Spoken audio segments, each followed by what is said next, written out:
Formula One isn't just about speed, strategy, or skill, it's about politics. And lately, fans are asking a serious question. Is the FIA protecting certain teams? Because when a Red Bull driver escapes a penalty that a Haas or Alpine driver gets nailed for, it's impossible not to wonder. Are all teams really equal in the eyes of the stewards? Or are we watching a sport where money, influence, and legacy decide who wins off the track? In the quest of cleaning Formula One's image, the governing body, FIA, has imposed restrictions on swearing or the use of any foul language. Today, we're diving into the darker side of F1, the controversial world of FIA decisions, inconsistent penalties, and how race management may be quietly shaping championship outcomes. From Red Bull's lenient calls to Mercedes' questionable investigations, we'll expose what might really be happening behind the FIA's glass walls.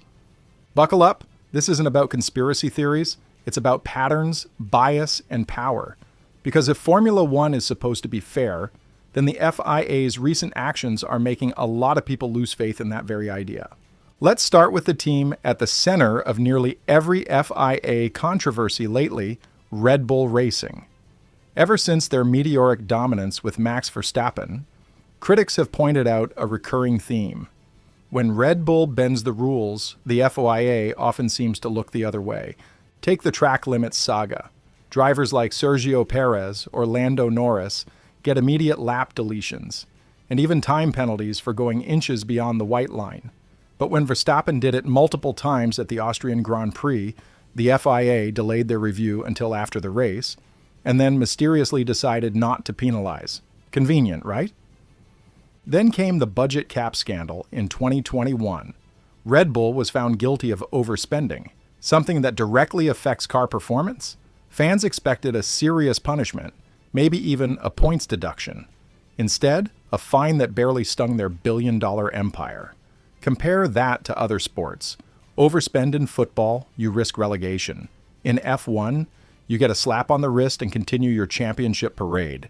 Insiders whisper that Red Bull's influence inside the paddock runs deep, from its commercial relationships to its political leverage within the FIA itself. Christian Horner's charisma and Red Bull's financial might make them a power you don't want to upset. After all, Red Bull doesn't just race.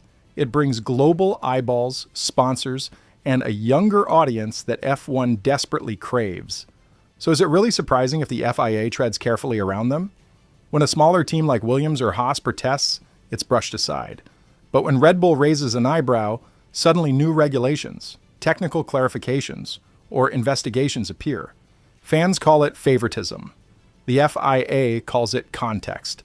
But whatever name you give it, the result is the same. Red Bull plays by a slightly different rulebook, one that seems to bend, but never break. Now let's flip the coin. Because if Red Bull is the FIA's current darling, Mercedes might just be their eternal golden child. For nearly a decade, the Silver Arrows were the face of Formula One dominance. And during that reign, questionable FIA calls seemed to follow them like a shadow. Remember the 2020 Austrian Grand Prix? Lewis Hamilton received a penalty for ignoring yellow flags during qualifying, but only after Max Verstappen's team lodged a protest. It took the FIA nearly half a day to act. Imagine if the situation were reversed. Would Red Bull have gotten the same grace period? Doubtful. Or take the 2021 Abu Dhabi Grand Prix, perhaps the most infamous race in modern F1 history. The FIA's inconsistent handling of the safety car rules destroyed the championship's integrity. Michael Massey's decision effectively rewrote the rulebook mid-race. Was it incompetence, pressure, or something deeper? The FIA trying to manufacture entertainment after a year of accusations that Mercedes' dominance was ruining the sport? It's not just about race day decisions. Technical regulations often seem tailored in suspicious ways. When Mercedes introduced the DAS system, a steering innovation that baffled rivals, it was allowed for 1 year and then abruptly banned.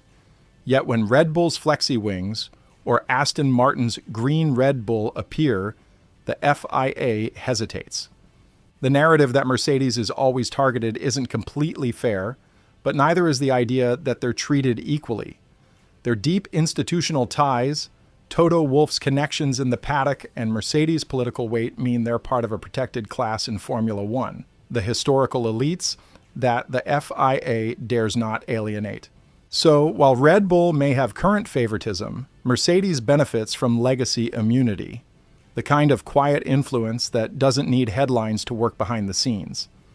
The real issue isn't one team being favored, it's the inconsistency. The FIA's application of rules has become so unpredictable that even drivers no longer know what counts as fair play. Track limits? Sometimes enforced, sometimes ignored. Blocking during qualifying? Depends on who you are. Unsafe releases? Occasionally a fine, occasionally a grid penalty. Fans joke that FIA stands for Formula Inconsistency Association, and honestly, they're not wrong. One of the biggest examples came during the Austrian and Qatar GPs, where more than 1,200 track limit violations were recorded. Instead of managing it properly, the FIA handed out random post-race penalties. Drivers and teams were furious, calling it embarrassing. Fernando Alonso bluntly said, "We're racing with referees who don't understand the game." But when it's a top driver, Verstappen, Hamilton, Leclerc, there's hesitation.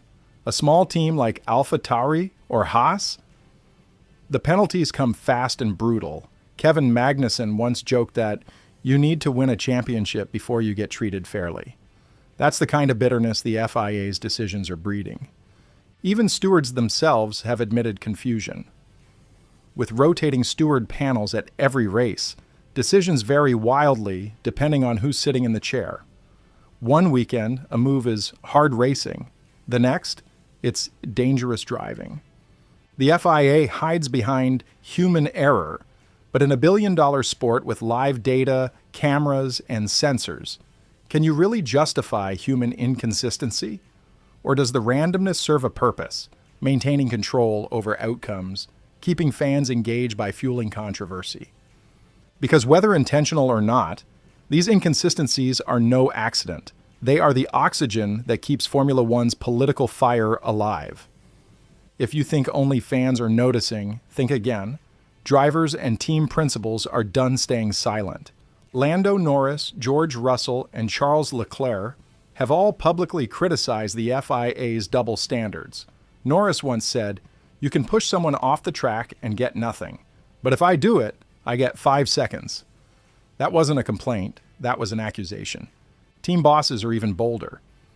Toto Wolff has called the FIA's rulings completely unacceptable, while Christian Horner often accuses the organization of micromanaging racing.